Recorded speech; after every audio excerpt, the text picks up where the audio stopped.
Hi guys, welcome back to my channel. तो अगर आपकी स्किन सेंसिटिव है और एक्ने प्रोन है तो ये वीडियो आपके लिए है। तो गाइस, जब ये है 2020 की बात, तो जब उस टाइम में आई थिंक पता नहीं पेंडेमिक की वजह से या बहुत उस टाइम पे माहौल ही कुछ ऐसा हो गया था कि मेरी स्किन पे वो दिखने लग गया था। उस टाइम पे मुझे काफ़ी ज़्यादा ब्रेकआउट्स हो रहे थे, मोटे मोटे पस वाले जो पिंपल्स होते हैं वो हो रहे थे और थोड़े से पेनफुल भी थे और ऑफ कोर्स वो अच्छे भी नहीं लगते थे दिखने में। और मेरे कभी ऐसे भी नहीं कि मेरे शुरू से ही ऐसी कोई जर्नी रही है कि मेरे शुरू से ही पिंपल्स होते हों। तो मुझे वो देख के काफ़ी ज़्यादा डिप्रेस्ड फील होता था कि ये मेरी स्किन को क्या हो रहा है।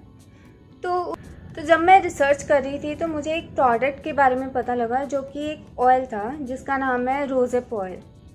तो मैंने सर्च किया कि ये रोज़ेप ऑयल है क्या, क्योंकि काफ़ी ज़्यादा यूट्यूबर्स उसको रेकमेंड कर रहे थे कि ये पिंपल्स के लिए बहुत अच्छा है, स्किन एजिंग के लिए अच्छा है, स्किन में ब्राइटनेस करता है, स्किन सेल्स की रिमूवल करता है, रिन्यू करता है स्किन को, और अगर किसी के पिंपल्स भी है तो वो भी सही करता है क्योंकि रोज़ेप ऑयल में विटामिन ए एंड सी है। तो मैंने देखा कि ठीक है, अच्छा लग रहा है प्रोडक्ट, तो मैं सर्च करने लगी। तो मैंने देखा कि एक जूसी केमिस्ट्री नाम का ब्रांड है, तो उसका मुझे रोज़ेप ऑयल काफ़ी ज़्यादा अच्छा लगा। तो मैं आपको प्रोडक्ट दिखा देती हूँ। ये प्रोडक्ट है।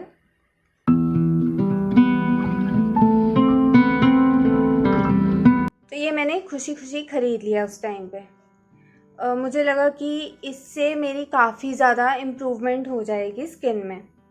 एक तो गाइस, ये मुझे प्रोडक्ट इसलिए भी अच्छा लगा क्योंकि आपको मैं बताती हूँ, इस पर लिखा है कि सर्टिफाइड ऑर्गेनिक है, no preservatives, no synthetic fragrance oils, no colours added, no minerals oil and it is a cold pressed oil.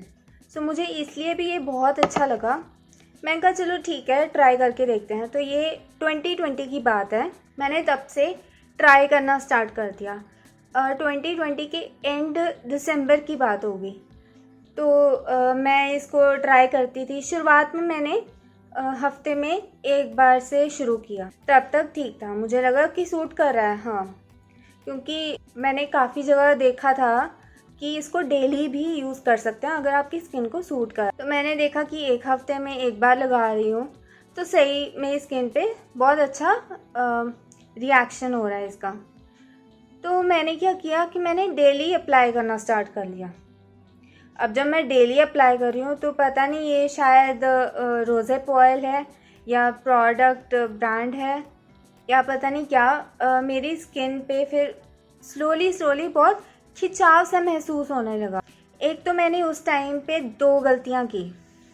पहली गलती ये कि मैं एक्सफोलिएशन, जो केमिकल एक्सफोलिएशन होता है, वो मैं 2 दिन बाद कर रही थी। ये प्रोडक्ट भी अप्लाई कर रही थी और केमिकल एक्सफोलिएशन भी 2 बार कर रही थी। मेरी सेकंड मिस्टेक ये थी कि मैं ये प्रोडक्ट डेली यूज़ करने लग गई थी, जो कि मेरी स्किन के लिए नहीं थी।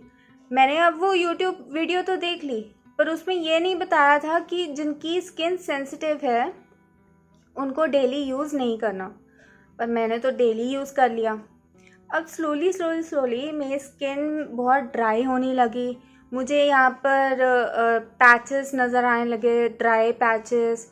और पिंपल्स तो खैर थोड़े मतलब न्यू पिंपल्स नहीं उग रहे थे, हाँ वाह उग रहे थे, हो नहीं रहे थे, पर जो पिंपल्स के दाग थे उसमें भी काफ़ी इम्प्रूवमेंट मुझे नज़र आ रहा था। मैंने सोचा पता नहीं सर्दियों के दिन है तो वैसी खिंचाव महसूस हो रहा होगा, क्योंकि मैं तो ऑयल ही लगा रही थी। ऑयल लगाओ, मॉइस्चराइज़र लगाओ, उससे तो स्किन को मॉइस्चराइजेशन मिलती है ना।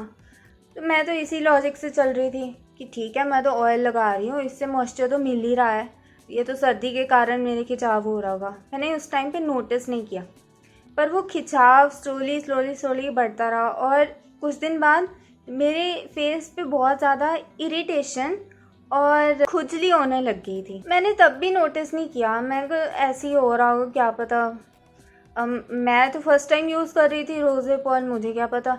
अब यही चीज़ मैंने सेम अपनी सिस्टर को भी रेकमेंड की, उसके स्किन पे कुछ नहीं हो रहा था, उसकी स्किन काफ़ी रफ एंड टफ है, तो उसकी स्किन पे कुछ नहीं ऐसा हो रहा था। वो तो बल्कि कह रही थी कि ये तो बड़ा अच्छा ऑयल है, इसे लगा के तो पता ही नहीं लगता भी लगाया भी है कुछ मुंह पे। नहीं तो ऑयल अगर हम मोस्टली देखें, ऑलिव ऑयल, कोकोनट ऑयल, वो तो बड़े थिक होते हैं। ऐसे ही कुछ दिन चलता रहा और एक दिन जब मैं उठी तो मेरा फेस बिल्कुल सूजा हुआ और इतनी रेडनेस हुई पड़ी थी। यहाँ पर मैं आपको पिक्चर दिखाऊंगी। इतनी रेडनेस और स्किन वाइट वाइट सी कुछ निकल रही थी और बहुत ज़्यादा ना खारिश हो रही थी, बहुत इरिटेशन हो रही थी। तो मैं कही ये तो भैया कुछ गलत है भाई, ये प्रोडक्ट मुझे सूट नहीं कर रहा मुझे लगता है। तो मैंने उसी टाइम वो प्रोडक्ट यूज़ करना बंद कर दिया।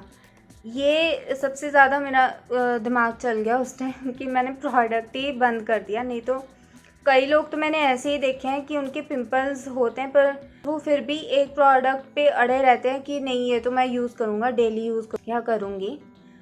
पर मैंने उस टाइम पे प्रोडक्ट यूज़ करना बिल्कुल बंद कर दिया।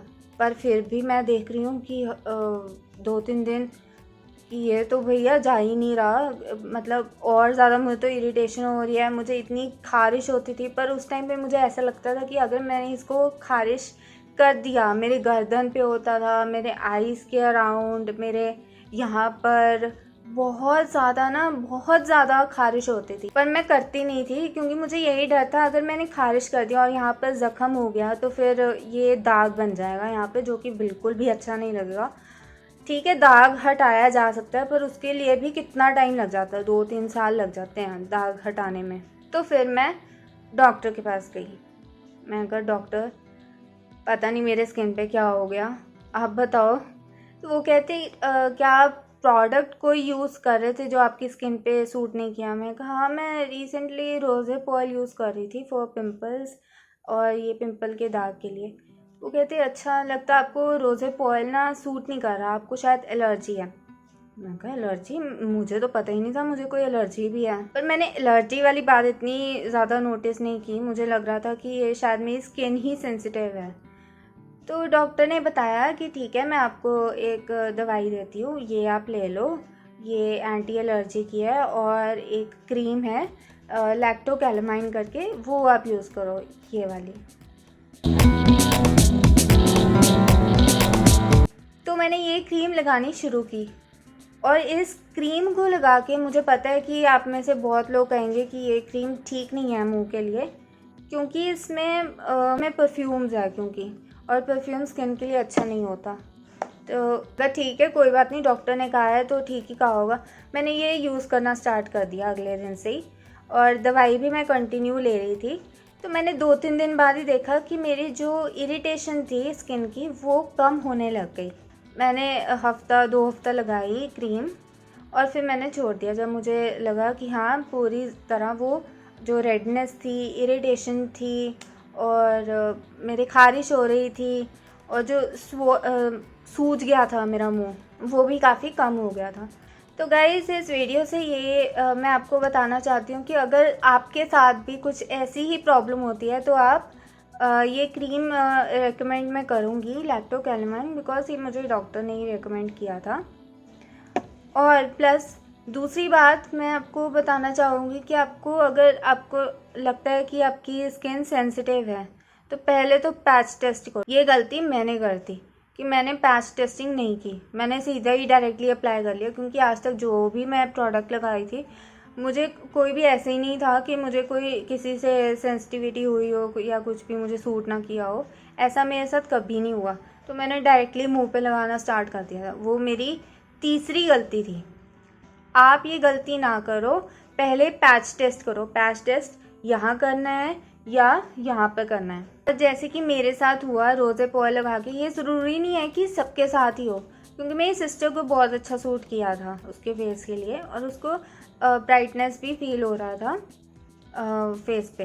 तो हो सकता है आपको कोई ऐसी मेरी तरह कोई प्रॉब्लम ना हो, but still patch testing is important. तो जब मैंने 2 हफ्ते तक लैक्टोकेलामाइन क्रीम मैंने यूज़ की, तो उसके बाद मुझे लगा कि मेरी स्किन जब ठीक होने लगी है तो मैंने छोड़ दिया वो क्रीम लगाना भी। फिर उसके बाद एक सेरावी की क्रीम होती है, वो बहुत अच्छी है, बहुत बहुत बहुत अच्छी है सेंसिटिव स्किन के लिए, तो वो मैंने यूज़ करनी स्टार्ट कर दी। और मैंने अपना स्किन केयर रूटीन बिल्कुल सिंपल कर दिया। मैं बस एक फेस वॉश और एक क्रीम यूज़ करती थी। फेस में सिर्फ दिन में मॉर्निंग में सिर्फ पानी से धोती थी और रात को मैं फेस वॉश यूज़ करती थी सिंपल का, और फिर उसके बाद मैं क्रीम लगा के सो जाती थी। बस मैं यही 2 चीज़ें करती थी फिर उसके बाद, एंड उसके बाद मेरी स्किन बिल्कुल ड्रास्टिकली चेंज हो गई। न्यू पिंपल्स कुछ भी नहीं आ रहे थे, और जो पुराने पिंपल्स थे वो भी हील हो रहे थे, और जिनके दाग थे वो भी स्लोली हट रहे थे।